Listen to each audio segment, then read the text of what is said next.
Vandara, bonjour. Bonjour. Je vous remercie de m'accueillir dans votre entre professionnel. Vous êtes maman de 3 enfants. Oui. Et vous acceptez donc de répondre à la question suivante. Qu'est-ce que vous pensez de la situation des salaires des salariés dans notre pays aujourd'hui? Pas seulement à Paris, en France. Est-ce que vous êtes contente de votre salaire?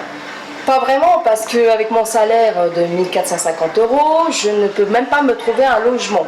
Voilà. Et vous êtes responsable boutique? Non, je suis juste vendeuse. D'accord, mais enfin là, je vois que vous êtes toute Oui, seule, mais c'est bon, comme voilà, si vous je êtes la gère, responsable. voilà, d'une Ah, bah, manière ou d'une c'est- autre. Je n'ai pas le titre et pas la paye qui va avec. D'accord, donc vous effectivement. n'avez pas le titre, mais vous avez la fonction. Oui, on va dire Parce ça que comme ça. quelqu'un qui La n'est- fonction, on la prend nous-mêmes, puisqu'on est, quand on est toute seule ou Bien quand sûr. on a, comme on appelle ça, une conscience professionnelle, bon bah, voilà. Et vous êtes payé au pourcentage aussi? Il y a Non. des primes? Non, non, non, il n'y a non, rien du tout? non, non. D'accord, et pourtant vous êtes dans un quartier chic, c'est une boutique qui fonctionne. Oui. Alors Mais à votre avis, c'est dû à quoi? ça, je sais pas du tout enfin, je sais pas du tout comment vous expliquer, mais bon, voilà, c'est dur quoi pour moi qui est maman de 3 enfants, qui gagne 1450 €. Comme je vous ai dit tout à l'heure, je ne peux même pas me prendre un logement. Può pensare un po' dei stupendi dell'Italia, della Francia, come la situazione in Italia? In Italia la situazione non è bellissima, diciamo. Sì? No, dal punto di vista lavorativo, politico, non Sì. è per niente buona, insomma. Sì? C'è poco lavoro, tanta disoccupazione. C'è poco lavoro? Poco lavoro. Ok. Molta disoccupazione e quindi non è una situazione favorevole, diciamo, per l'Italia. Vuol dire che è un po' come la Francia o peggio? Non lo so perché non sono venuto ieri, quindi non Sì. so. Da quello che guardo in televisione anche i francesi non è che stanno messi molto bene, diciamo, da questo punto di vista. Allora è un po' l'Europa, Un po' tutta l'Europa latina. Un po' tutta l'Europa, sì, Un po' troppo.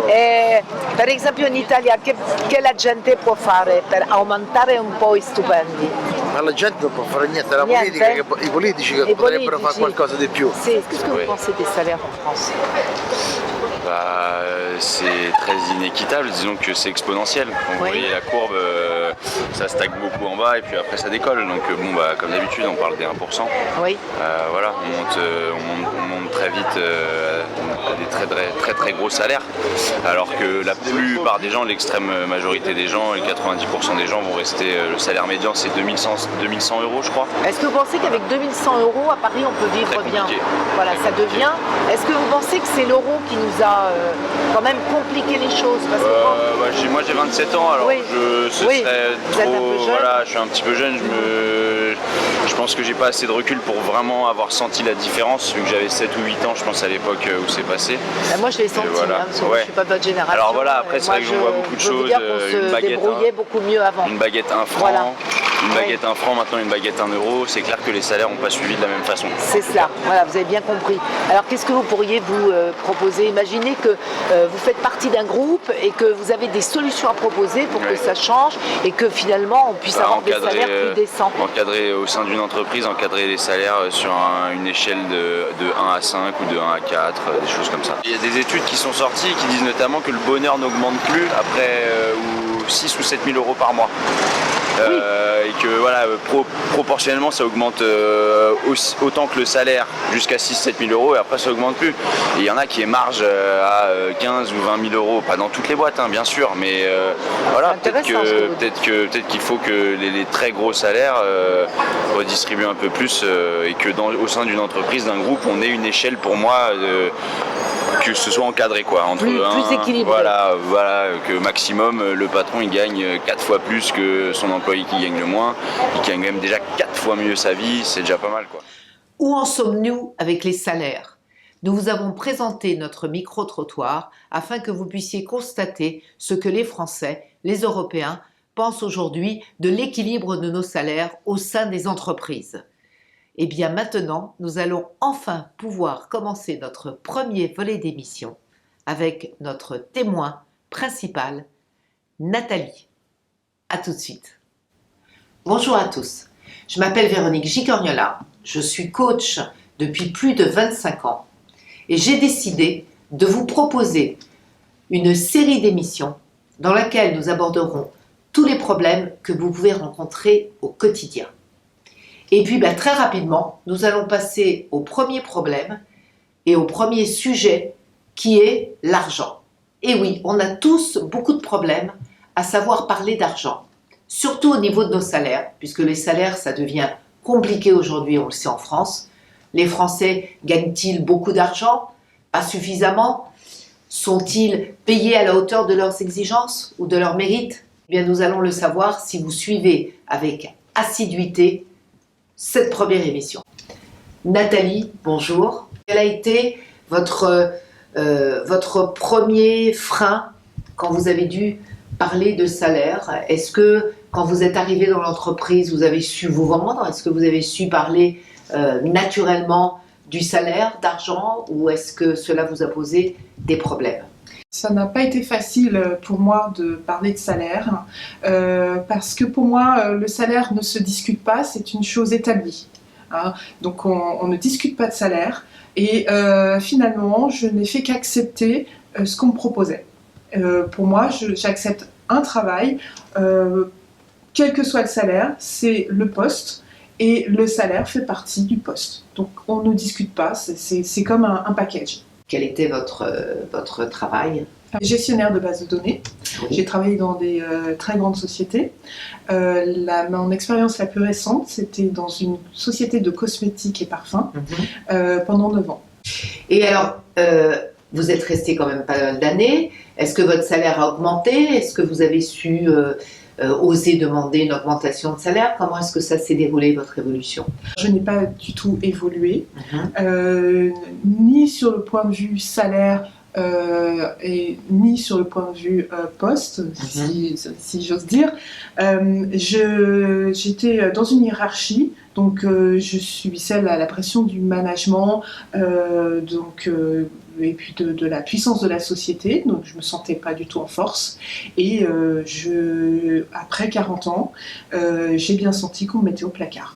Mais est-ce que vous ne pensez pas qu'il aurait quand même fallu un petit peu vous imposer, frapper au bureau du responsable pour dire, ben voilà, maintenant ça fait quand même un certain nombre d'années que je suis chez vous, j'aimerais évoluer, passer à un autre poste, avec évidemment une augmentation de salaire. Quelle était la difficulté pour vous finalement de vous donner les moyens, tout simplement? Parce que bon, on dit toujours c'est la faute au patron, c'est la faute aux autres, mais est-ce que je me fais un peu l'avocat du diable, est-ce que c'est parce que vous n'avez pas su vous imposer et parler d'argent, ou est-ce que c'est parce que la structure de la société a fait qu'on ne vous a pas permise de pouvoir avancer?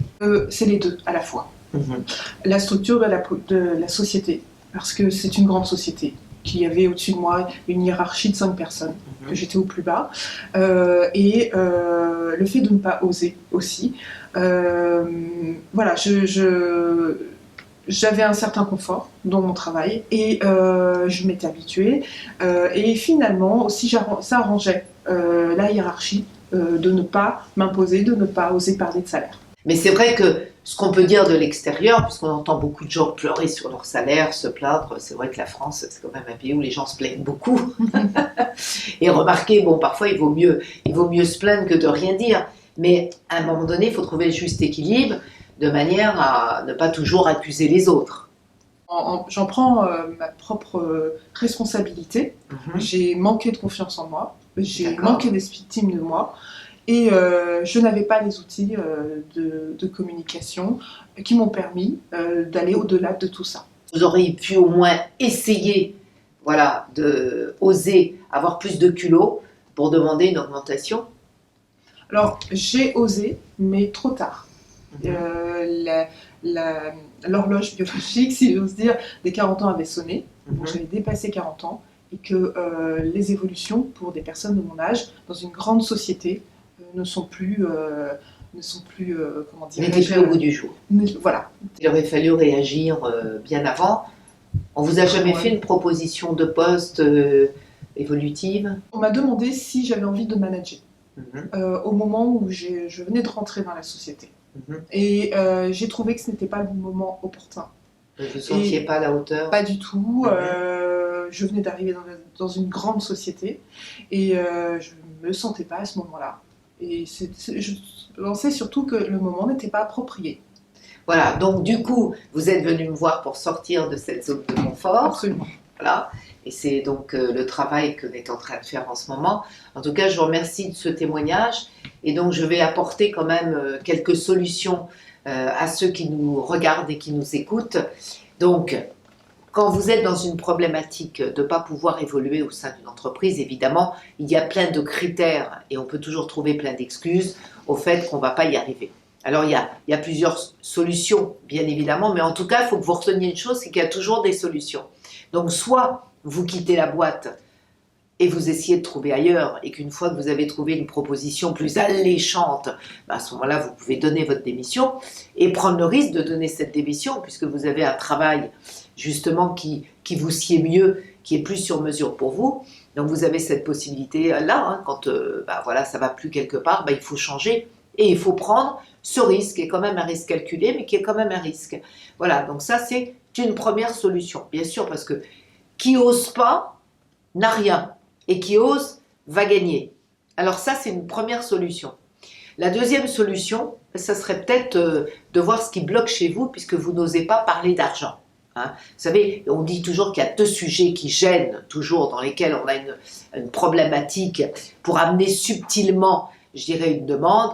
On dit toujours que c'est le sexe et l'argent. Voilà, ou l'argent et le sexe. On dit toujours aussi que l'argent et le sexe dominent le monde. Voilà, alors là, aujourd'hui, on parle d'argent. Eh bien oui, c'est toujours très difficile de parler d'argent. Et puis nous, les Latins du Nord, les Français, les Italiens, eh bien on a un vrai problème pour parler d'argent. Et ça, je l'ai vu à plusieurs reprises. Donc, le deuxième conseil, c'est que si vous n'avez pas ça en vous et que vous ne savez pas parler d'argent, eh bien, il faut venir prendre conseil. Et croyez-moi, il y a plein d'outils de communication qu'on apprend rapidement, de manière à mieux s'exprimer au cours d'un entretien avec son N+1, son N+2, avec la directrice des ressources humaines, bref, avec la hiérarchie concernée. Et ça, c'est très important de savoir parler d'argent. Pour arriver à parler d'argent, il faut aussi avoir une estime de vous-même. C'est-à-dire que si vous pensez que vous méritez 3 000 € au lieu de 2 500 €, eh bien, si vous pensez au plus profond de vous que vous le méritez, eh bien, il faut oser les demander avec bien sûr des arguments. Donc, il faut écrire avant, voilà ce que j'ai fait, voilà ce que j'ai fait durant ces derniers mois, voilà pourquoi je demande une augmentation de salaire. Et donc, il faut bien sûr arriver avec des arguments. On n'arrive pas juste avec une demande, une exigence, sans poser des arguments bien sûr positifs sur la table lors d'un entretien. Mais le plus important, et je vais essayer de faire court, c'est d'oser. C'est je frappe à la porte, je prends bien sûr un rendez-vous avec la personne concernée, je refuse de passer par toutes les hiérarchies, parce qu'évidemment, on va vous faire passer par toute une hiérarchie avant d'arriver à la bonne personne, c'est-à-dire aux décideurs. Il y a beaucoup de sociétés qui font ça pour décourager aussi. Mais en aucun cas, il faut se laisser décourager, il faut croire en soi, il faut oser. Je dirais même qu'il faut avoir beaucoup de culot. Et puis si vous n'avez pas ça, je vais vous dire, ça se travaille.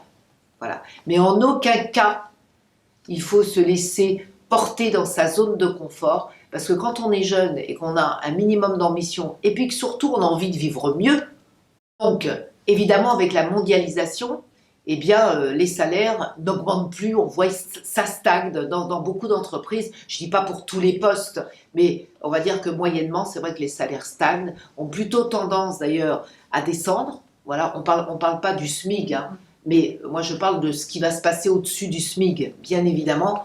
Et c'est vrai qu'aujourd'hui, quand on habite l'Île-de-France, la région parisienne et voire Paris, eh bien 2 000 € par mois, quand on est en plus célibataire, je vous assure que c'est pas énormément. Une fois qu'on a payé son loyer, qu'on a payé tous ses frais autour et ses impôts, croyez-moi, il ne reste pas beaucoup à la fin du mois. Donc, la meilleure façon, c'est de se battre.